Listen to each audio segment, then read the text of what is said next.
So the first assumption that I'm addressing in the product that I'm creating is that English is crazy. Has anybody here ever had that assumption that English was a little crazy, the spelling patterns? Yeah. All right, so it does seem that way. You can have one sound in English, like the A sound, which can be made in several different ways. And here are 5 different ways that the A sound can be made. Another thing that occurs in English is that letters can make more than one sound. So you have CH saying 3 different sounds. It says ch in words that are derived from English. It says k in Greek derived words, and it sh in French. However, although English is complex, it isn't crazy. And there are some very simple things, simple rules that you can teach kids that will make it much easier for them to learn how to read from the beginning. One of the things that is a very valuable rule is consonant, vowel, consonant. Do any of you know that particular rule here? You know it? Okay. So basically the rule is just if you have a consonant, a vowel, and a consonant, the vowel is always short. It's always going to say a or e or I or a or a. Okay, there's one exception, and that's the word was. But you have about 1,500 3-letter words where it's very consistent. Another thing is that almost all consonants make only one sound. You have a few that make more than one sound. You have C and G and S, but the rest of them just make one sound. Then you have a number of teams, like SH, CK, and a number of consonant teams and a number of vowel teams that also only make one sound. So these are very simple things to teach students.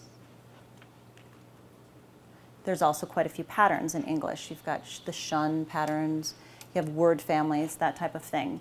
And all in all in English, there are about, well, we have 26 letters that make 44 sounds. There are 71 letters and letter teams that represent all of the sounds of English, and there's about 200 patterns.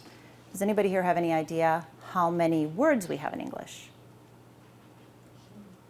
It's a lot. It's a lot. The Hannah study, which was done in the 60s, they found 17,000 words that were kind of the basic core. Everybody needs to have these words, but when you're talking about a person who has an education, we're talking more like 50,000 words. So the difference between teaching children to read by sight, where they would have to learn all 50,000 of those words by memorization, versus teaching them to decode is pretty huge in terms of the amount of information that a student would need to retain. So even in situations where you have 2 letters, like a letter team that makes more than one sound, like EA says E and it also says and there's only 5 exceptions to that, it's easier to teach a student those 2 sounds than it is to teach them to memorize 500 words. Would you agree? Yeah, we just have to try those 2 sounds. So in a systematic phonics beginning word list, words are taught in patterns. So you can see we have the AT words there, we have the AN words there, and it's very systematic, very step-by-step. This is what a non-systematic beginning word list looks like. And I work with children from lots of different public schools, and this is mostly what I see. This is mostly what comes in. That more than the other, probably? Yeah, these are Dolch word lists. This is actually the preschool list. And these are important words because they are high-frequency words. These are words which we use over and over and over again. But the problem with these words is that they don't follow a phonetic pattern, so they can cause, and do cause, quite a lot of confusion for early readers. So you see the letter O. Take a look at the O's. Can you see how many different sounds the letter O makes in just these words? And these are actually the first words off of the Dolch word list. So you have it saying ow, you have it saying oh, you have it saying in that particular sight word, and it can create quite a lot of confusion.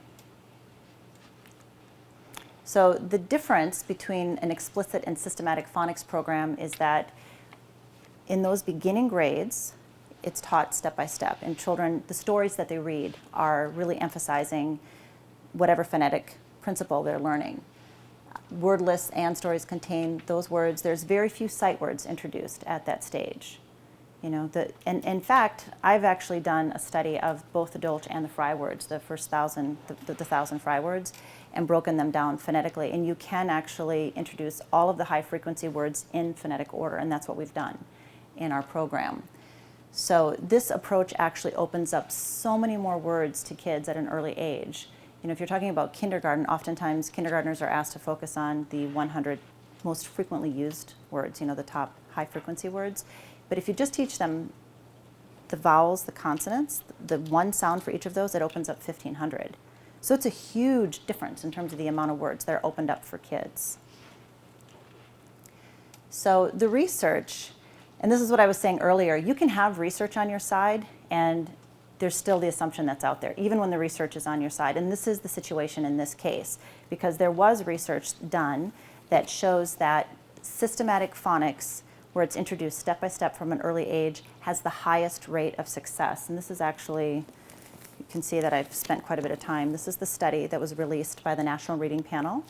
And it goes over the importance and the significance of introducing children to reading in this manner. Now it's part of a larger reading program, don't get me wrong. It's not like you just teach phonics. It's definitely, you have to introduce the kids to literature, you read to them, you help them increase their vocabulary, but when you're actually teaching them how to read the words, those first few years, it needs to be done in a systematic way in order for the most children to benefit.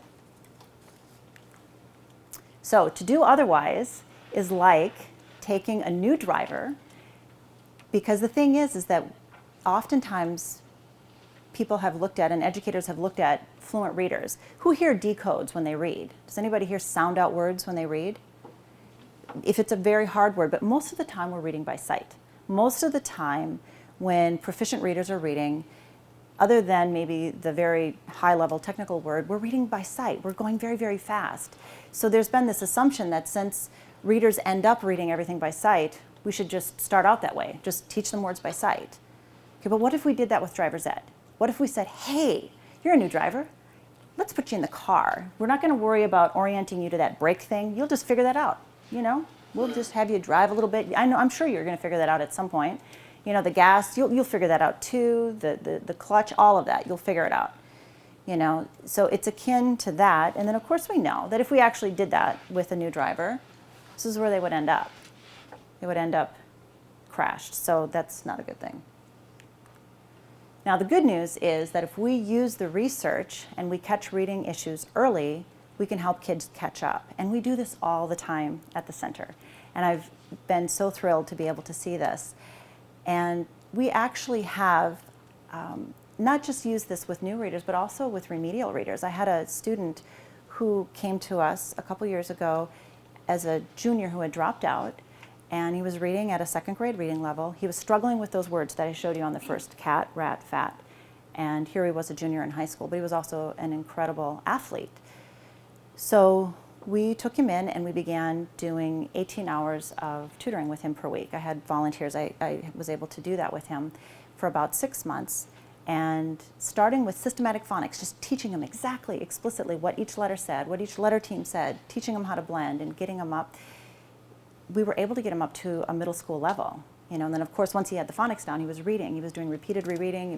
He was looking up words. He was increasing his vocabulary, and this young man just was offered a full scholarship at a D1 university this spring, and he's starting this fall. He's going to college this fall.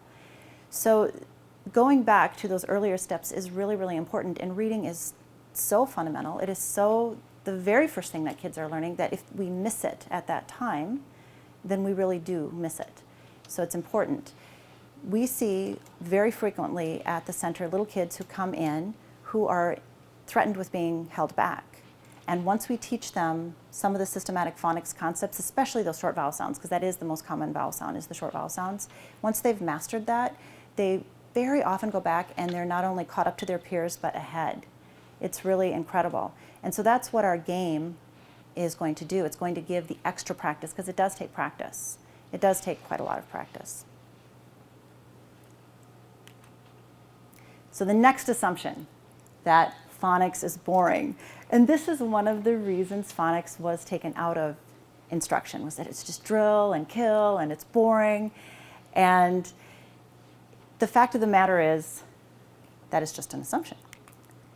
Because as you know, anybody here who's had a variety of teachers, anything can be boring, right? Am I right? You could take an incredibly exciting topic like race car driving, which is exciting, and you could have this guy teach it in a room with no windows, with books with no pictures, with just text, and you could even make that subject boring. Attitude is everything. So this is does anybody here know who this is? Yay! I just did this presentation for a group of people who were 20, 30 years older than you, and none of them knew who she was. And I was devastated because I love Miss Frizzle. She is my fictional hero because she can make anything interesting. Cellular reproduction, rotting trees, the water cycle, because factually all of those things really are exciting. And it's just the way that you approach it. And phonics is very much the same way.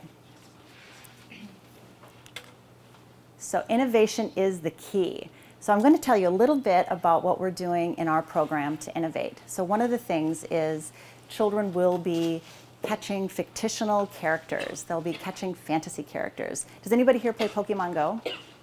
Has anybody ever done it? Okay, that's fine. Maybe that's my 7-year-old loves Pokemon Go. So anyway, but there's things in Pokemon Go that are really wonderful. The kids have conversation, they talk about, how do you make your eggs hatch faster? That's one of the things in Pokemon Go. What are some of the strategies for catching certain characters, certain Pokemon?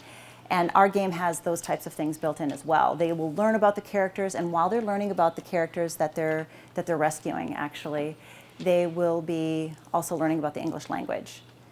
Another big part of the innovation in our program is that we're providing drill, we're providing extra practice that kids need so much, because it does take quite a bit of practice, but we're doing it in a way that they want to come back to because it's games. And what this does is this frees up teachers and it frees up parents who, quite frankly, need time. I have 4 kids. I have a 7-year-old actually right now, and I love being able to have her get extra practice on something that, I can be doing the dishes and she's doing her thing. And then when I'm actually sitting down with her, I love reading her books, because a big part of getting kids interested in reading is exposing them to literature. It's having them hear these great stories, and that's how you get them excited about it. So as a parent, you can spend time reading to your children and using our game to help them get the extra drill that they need.